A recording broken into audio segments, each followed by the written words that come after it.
Mr. Caldwell, Amara Whitmore called out loudly from outside, the wooden fence surrounding the horse farm. One hand held onto her cream-colored wide-brimmed hat as it fluttered wildly in the afternoon wind above, her neatly braided black hair. Mr. Caldwell, she called again, looking across the fence toward the training yard where a middle-aged man was leading a brown horse along the square paddock. Hearing his name, looking into the distance, he immediately recognized the familiar young Lady Amara Whitmore, the only daughter of Georgia's gubernatorial candidate. Amara waved her hand to catch his attention. Mr. Caldwell gestured for her to wait a moment before continuing toward her with the horse. Good afternoon, Miss Amara. You look especially radiant today. A bright smile instantly spread across Amara's face. Yes, indeed.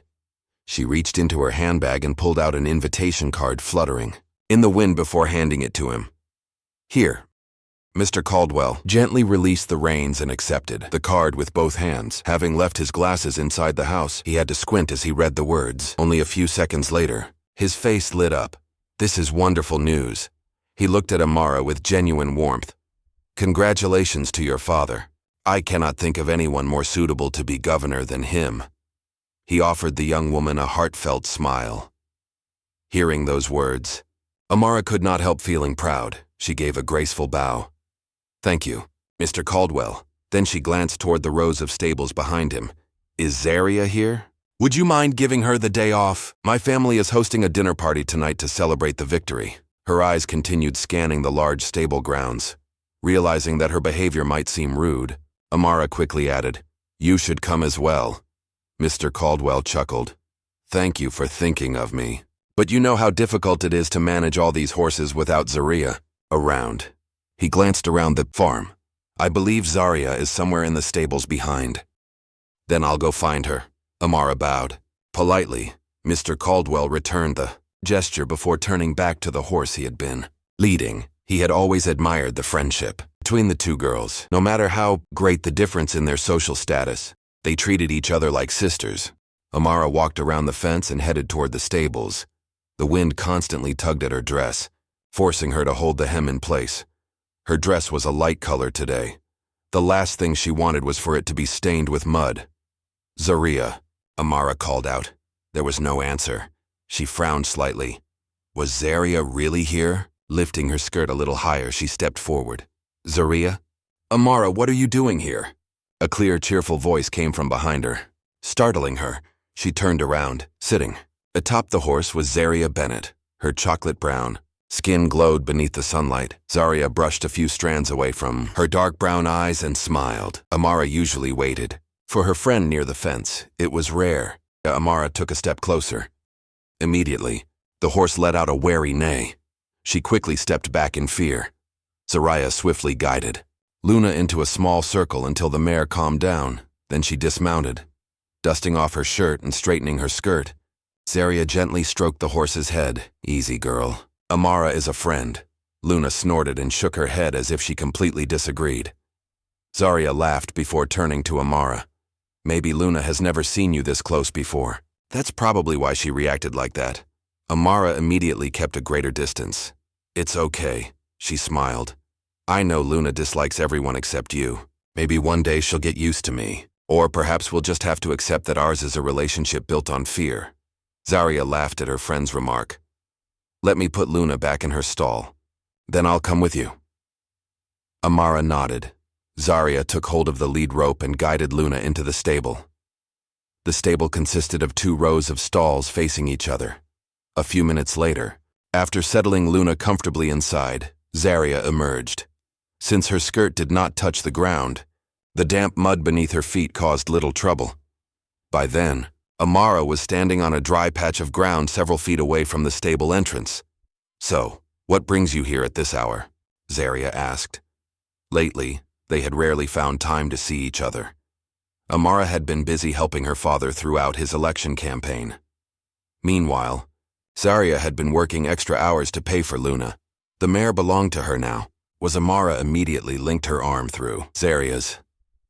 We're going back to my house. Mr. Caldwell already agreed to give you the day off.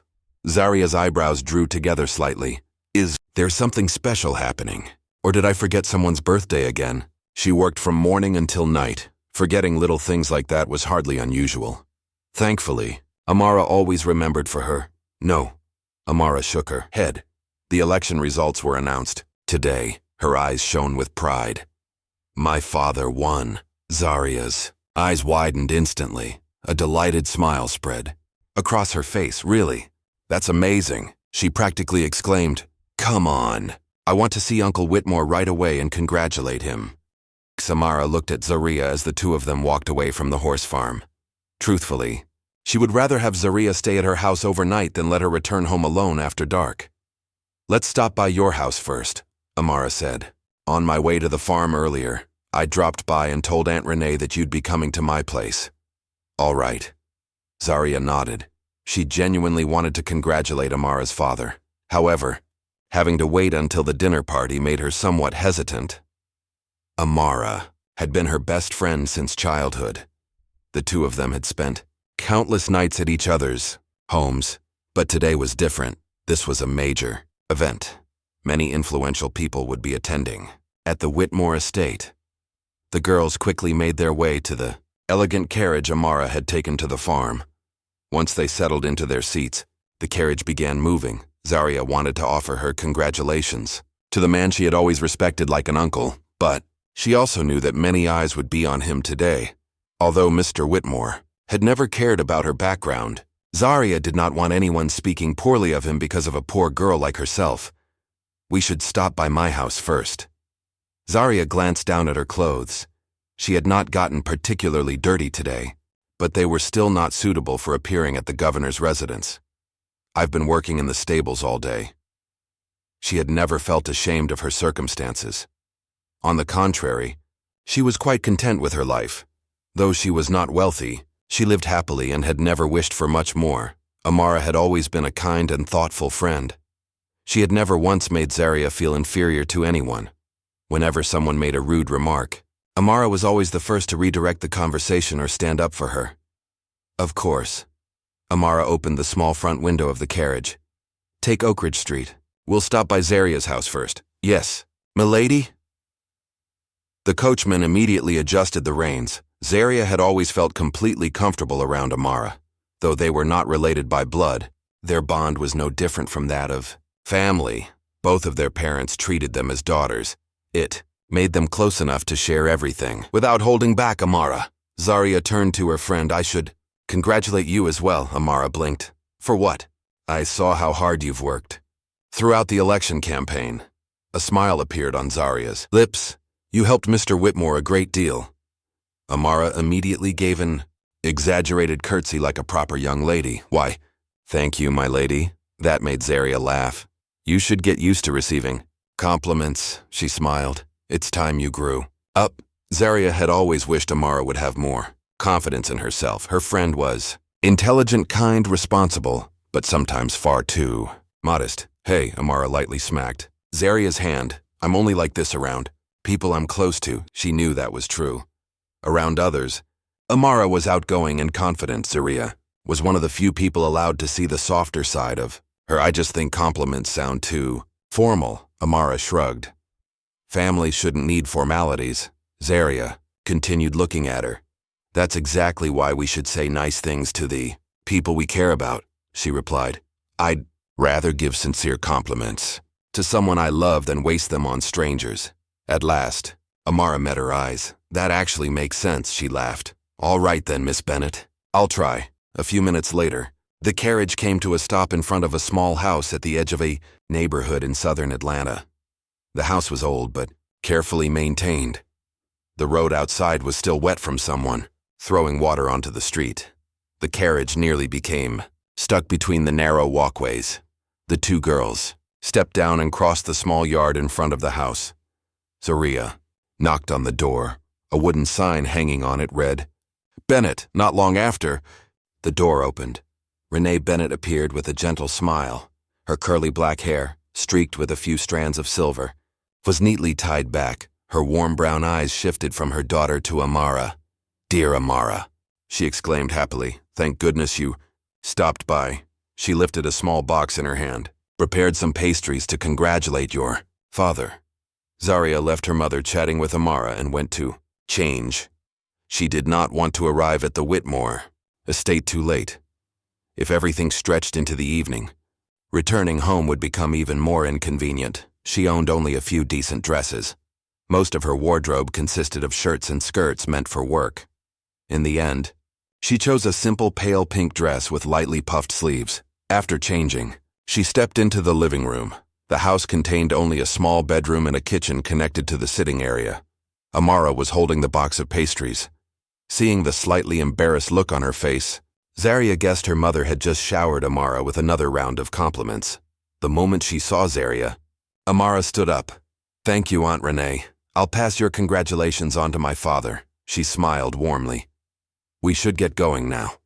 The carriage came to a stop near the rear gate of the Whitmore estate, just as the first guests were beginning to arrive through the main entrance. Zaria was not dressed formally enough for an occasion like this, so she and Amara entered through the back of the mansion, where no scrutinizing eyes would be directed toward her. She did not want that to happen on a day when everyone had come to meet the newly elected governor. Zaria lifted her gaze toward the massive estate before her. "Did you renovate this place?"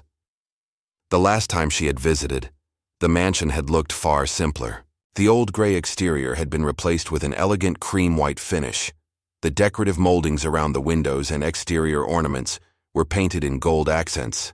Green potted plants hung from the small balconies extending from the upstairs bedrooms. The two girls walked along the newly paved stone path beside the swimming pool that led to the large rear entrance of the mansion. "Of course we did." Amara smiled proudly. "Isn't it beautiful?" "It's absolutely beautiful. My parents practically turned this place into a castle." Amara tugged gently on her friend's hand. "Come on, you have to see what Mother has done with the interior." As they approached the door, it opened before either of them could knock. The Whitmore family's longtime butler was already waiting inside. Though advanced in age, he still carried himself with remarkable dignity. He bowed to Amara. "Miss Whitmore, Madam is waiting for you upstairs." His gaze then shifted toward Zaria. A warm smile appeared on his face. "Miss Zaria, it has been a long time." Zaria smiled back. "It certainly has." She politely asked, "Have you been well?"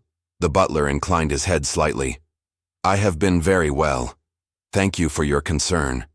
He gestured toward the staircase. "Madam is waiting for both of you upstairs." Amara handed him the box of pastries Aunt Renee had prepared.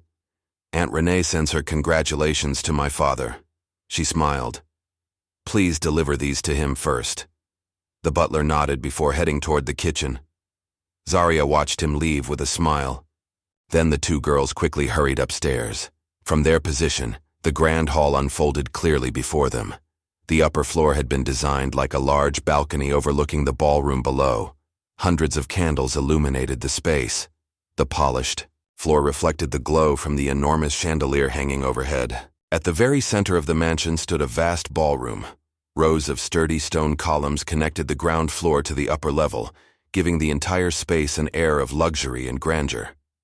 The first floor consisted mainly of a walkway encircling the grand hall. Beyond that lay the private bedrooms of the Whitmore family. The girls crossed the balcony overlooking the ballroom and headed toward the eastern wing of the estate. Amara led Zaria until they stopped in front of a bedroom.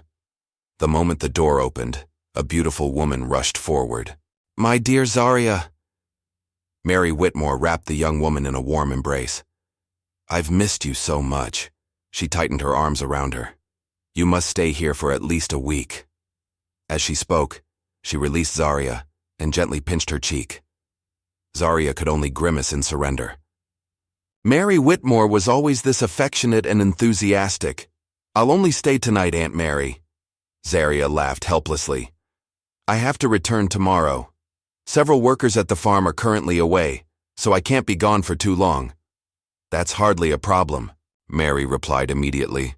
"I'll send people to help in your place." She kissed Zaria lightly on the cheek. "You're like a daughter to me. Stay for a few more days." Zaria immediately sensed that she was about to be trapped again.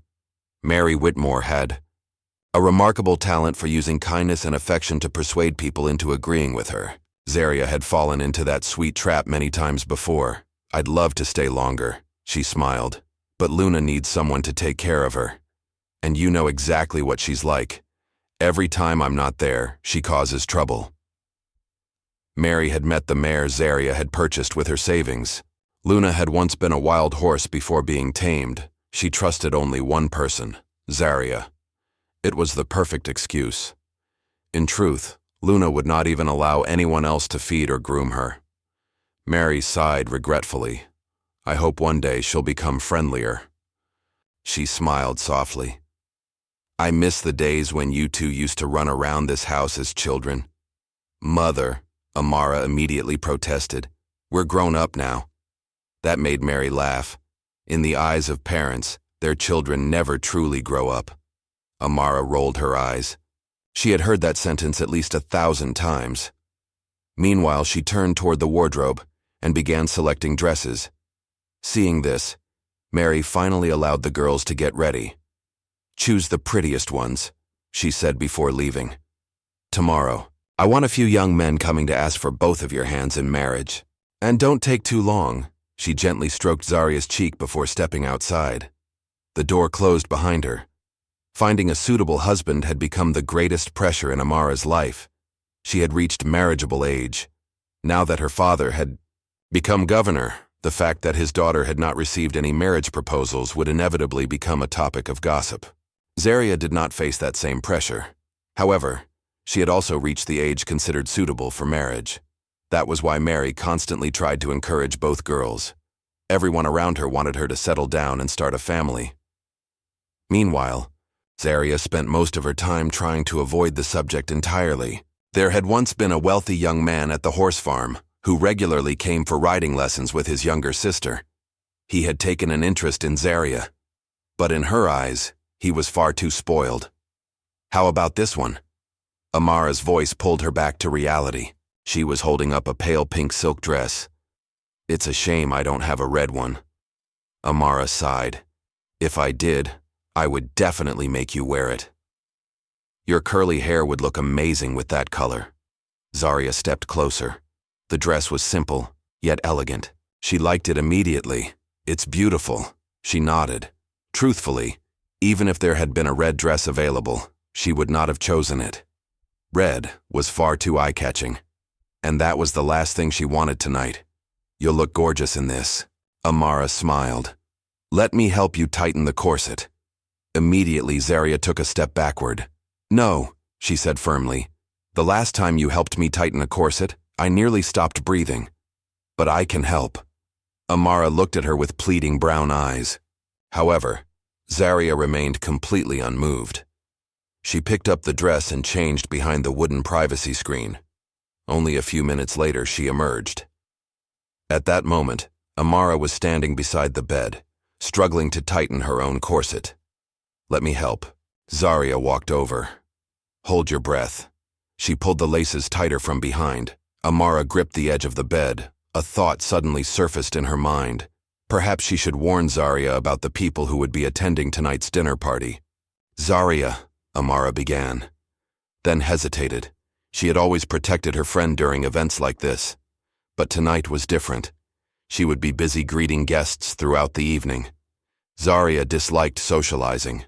There was no way she would stay by Amara's side the entire night. Zaria asked as she finished adjusting the corset. Is something wrong? Amara hesitated for several more seconds. Finally, she decided to say it. I want to warn you. There will be a lot of people here tonight. I probably won't be able to stay beside you the whole time. Zaria patiently waited for her to continue. But when Amara continued to hesitate, she simply took her friend's hand gently. Don't worry, Zaria smiled. I understand. You don't need to concern yourself with me. I'll try not to attract too much attention. She assumed Amara was worried that people would discover she worked at a horse farm. After all, today was an important day for her father. Zaria had no desire to become a burden. No. Amara shook her head. This time, she decided to tell the truth. There will be some very dangerous people here. Zaria frowned slightly. What do you mean? Members of criminal organizations. Amara lowered her voice. Some belong to major gangs in the city. Some are businessmen. Some are politicians. Some look no different from ordinary people. It's very difficult to tell who they are. So, she squeezed her friend's hand gently. Please be careful. A soft smile appeared on Zaria's lips. Thank you, she said. I'll try to ignore anyone who insults me tonight. Amara nodded, yet she still did not feel completely reassured. Zaria was a kind person, but she was also fiercely protective of the people she loved. Life in the working-class district had taught her to stand up against injustice, and sometimes that caused her to offend people she really should not provoke. Amara had just walked toward the wardrobe to pick out a dress when Zaria's voice sounded from behind her. Amara, A moment ago, you said it was difficult to recognize them. Zaria tilted her head. What exactly do you mean? Is there really any difference between one human being and another?